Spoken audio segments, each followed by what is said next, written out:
Et puis à la fin, quand je finis, alors je dis, ah ok, maintenant je comprends. C'est ça, le 1.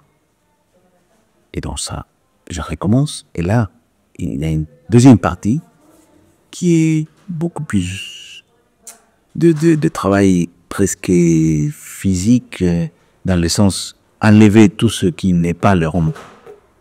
Parce que parfois, en cherchant les romans, on prend par des sans-issues, des impasses, etc. Et donc, on enlève tout ça et on commence vraiment à travailler sur le roman tel qu'il est. Jamais, et je dois dire que dans ma génération, j'ai 53 ans, et tous les écrivains de ma génération, et je pense avant, et on pense, on a un peu l'idée que l'écriture, c'est quelque chose qui provient d'un endroit différent. Et je sais qu'il y a énormément de cours. Et en Amérique latine, c'est très commun. Et aux États-Unis, c'est hyper commun. Mais en même temps, je me demande, parce que moi, je sais que je n'écris pas avec une connaissance que j'ai et que les autres n'ont pas. De la même façon que moi, en tant qu'écrivain, je ne peux pas dire comment, je ne sais pas, un dentiste, un odontologue, il a une connaissance que moi, je n'en ai pas. Et donc, lui, il sait faire quelque chose que je ne peux pas faire parce qu'il connaît quelque chose que je ne connais pas. Je ne suis pas sûr si dans l'écriture, on peut dire ça. Si j'écris un roman parce que je sais quelque chose que les autres ne savent pas, je ne sais pas. Et qu'ils peuvent apprendre, je ne sais pas. Mais je sais qu'il y a quand même des choses qui sont utiles à savoir.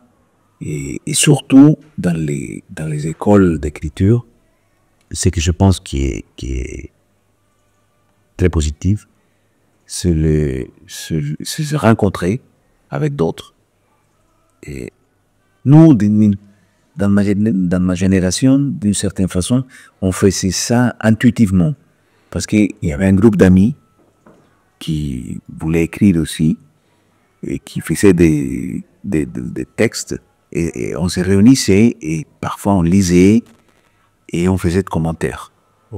Ça, c'est quelque chose de très important pour moi. Et puis après, il y a certainement des choses on peut enseigner. Le point de vue, le narrateur, etc.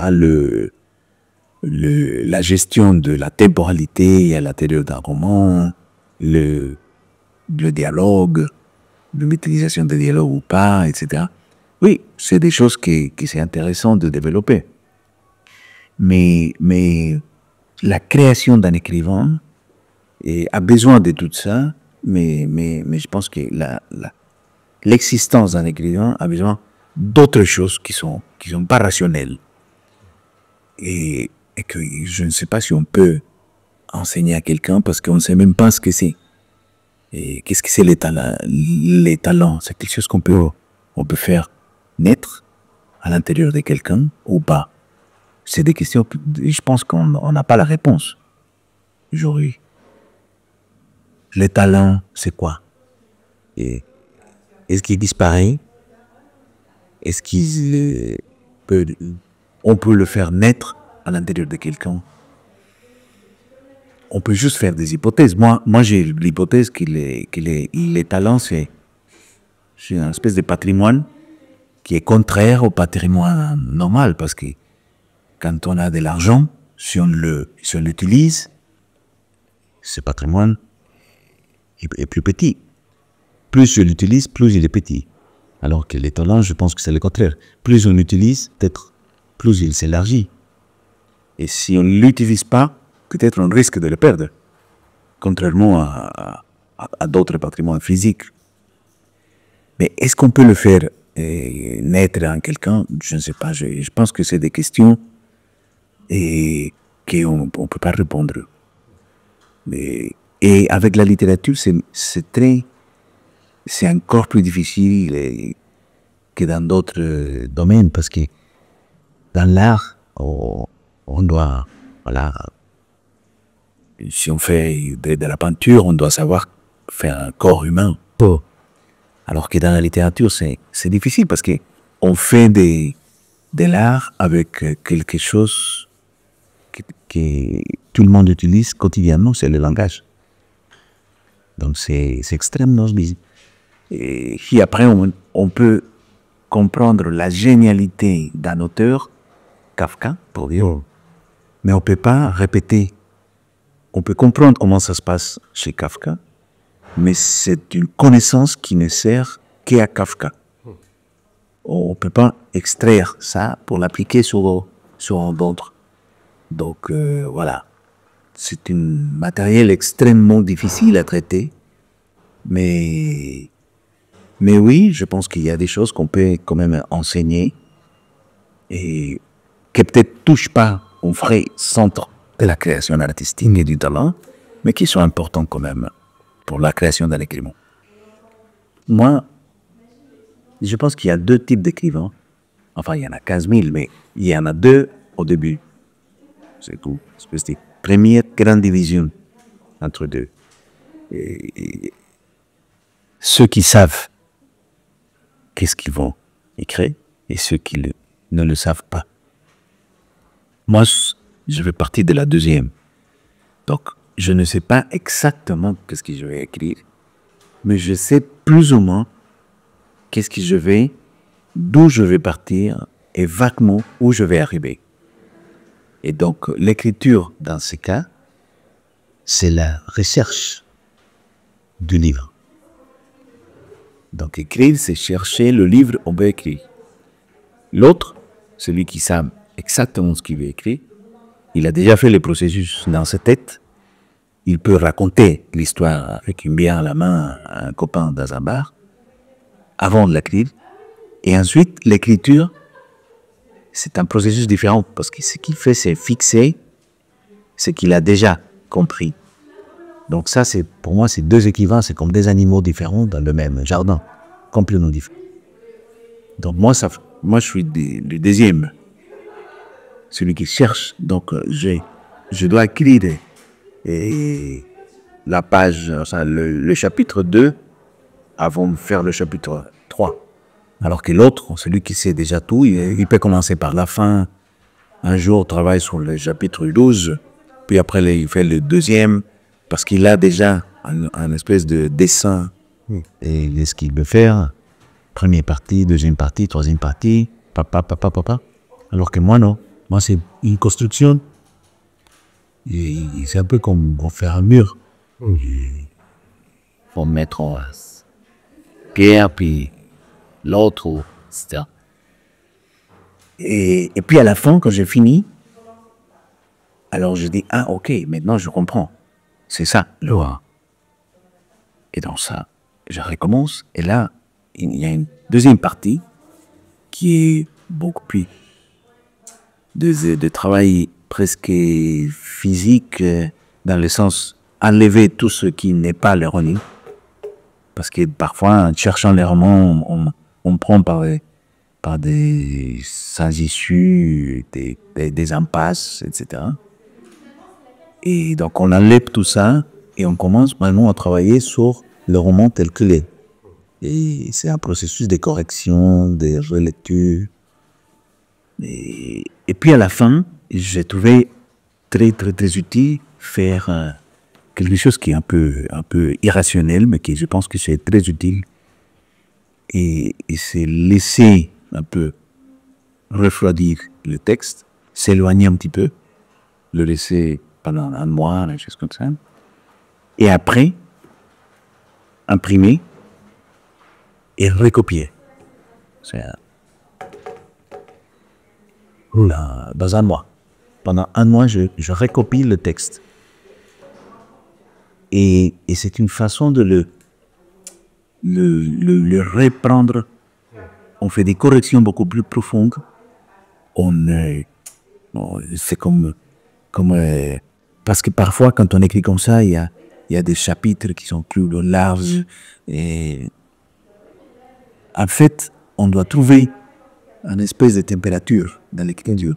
Et une fois qu'on la trouve, on a envie que tout le roman soit fait à cette température-là. Et donc, en faisant ce recopiage, je ne sais pas comment dire en français, on peut on peut remettre tout le roman à la même température. Parce que parfois, si on a écrit un roman pendant 2 ans, celui qui a commencé, celui qui a fini, c'est pas la même personne. Mais si on recopie tout pendant 1 mois, on donne de l'unité. Et donc, c'est très utile de faire ça. C'est un peu anti-technologique, comme si c'était une machine à écrire. Mais je pense que les niveaux de correction qu'on fait est beaucoup plus profond. Et en fait, je pense que la clé d'un roman noir, c'est toujours un peu la même.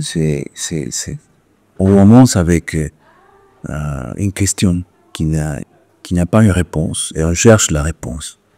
Puis après, on peut utiliser ce format, cette structure, avec plein de choses. D'habitude, il y a un crime, ou il y a quelque chose d'exceptionnel, violent, qui se passe au début, et puis il y a une enquête pour savoir ce qui s'est passé. Donc avec cette structure, on peut faire, puis après on met des choses dedans, beaucoup plus.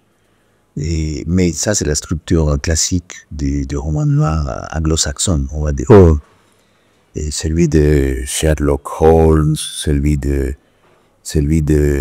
Agatha Christie, non? Et donc il y a une espèce d'énigme qui est résolu par quelqu'un qui est très intelligent, qui serait un peu l'investigateur. Sur ces formats, après on voit le roman noir américain, que c'est un peu différent parce qu'il ajoute quelque chose.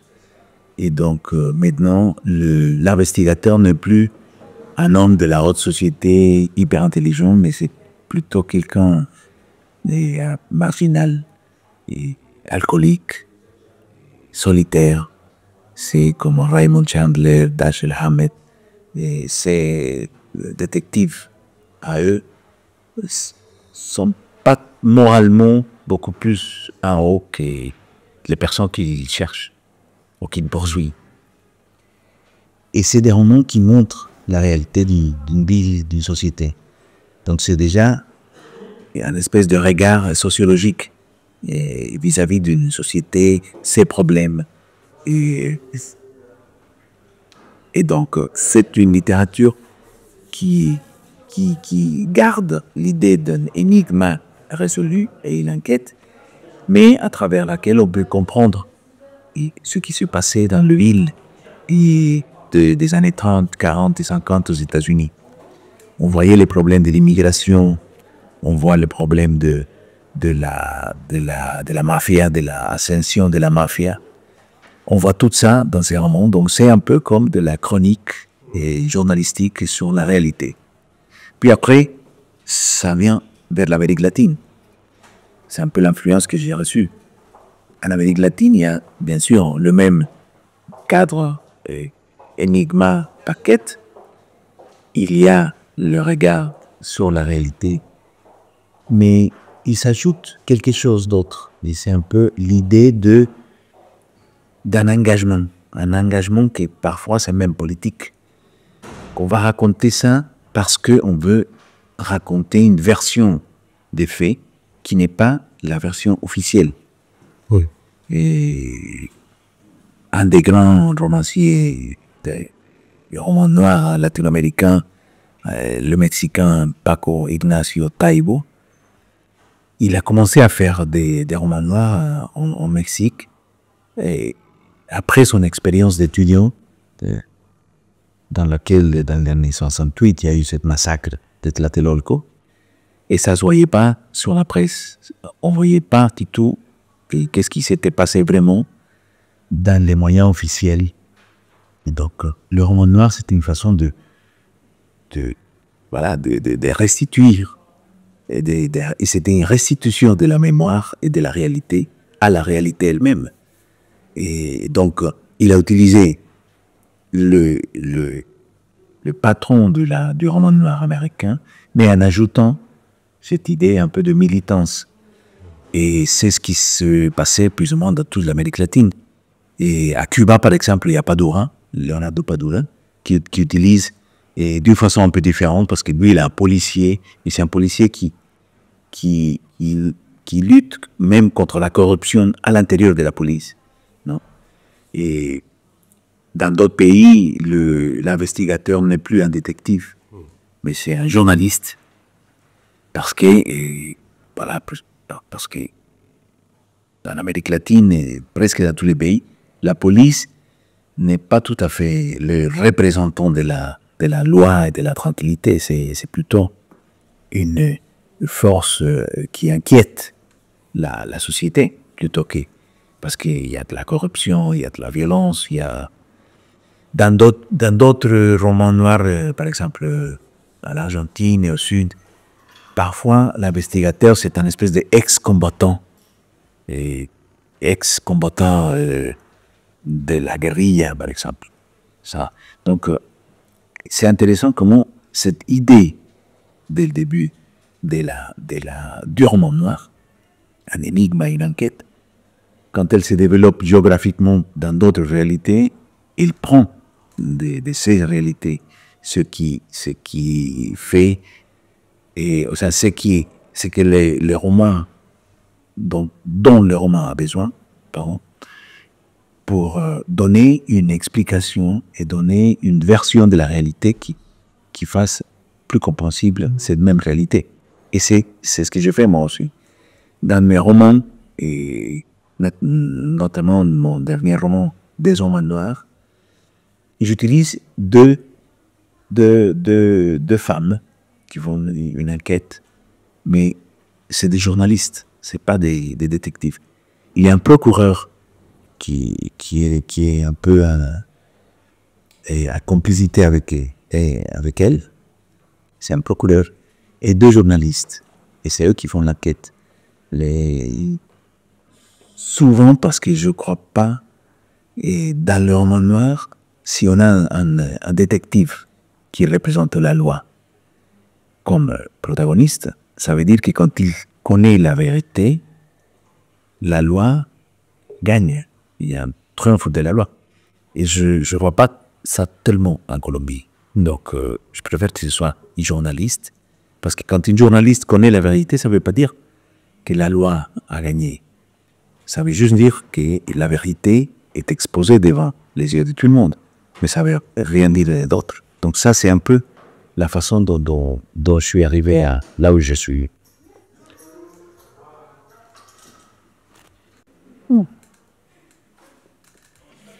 Bon, je